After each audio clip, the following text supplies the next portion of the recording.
Allah budak ini. Nak solat, pergilah solat. Boleh, pergi solat, pergi solat. Okey, ni boleh. Boleh coba.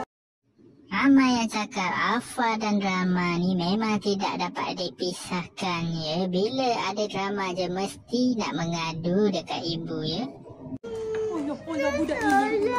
Nak solat, pergilah solat. Boleh, pergi solat, pergi solat. Okey, ni boleh. Boleh coba. Allah budak ini.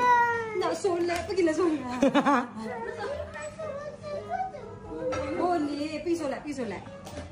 Okey, ni boleh. Boleh coba. Ramai juga yang bagi tahu Afar ni muka sebiji dengan abang dia ya. Tapi abang dia kenapa tak ajak Afar solat sekali ya? Kan dah merajuk tu. Allah budak ini. Nak solat, pergilah solat. Boleh, pergi solat, pergi solat. Okey, ni boleh. Boleh coba.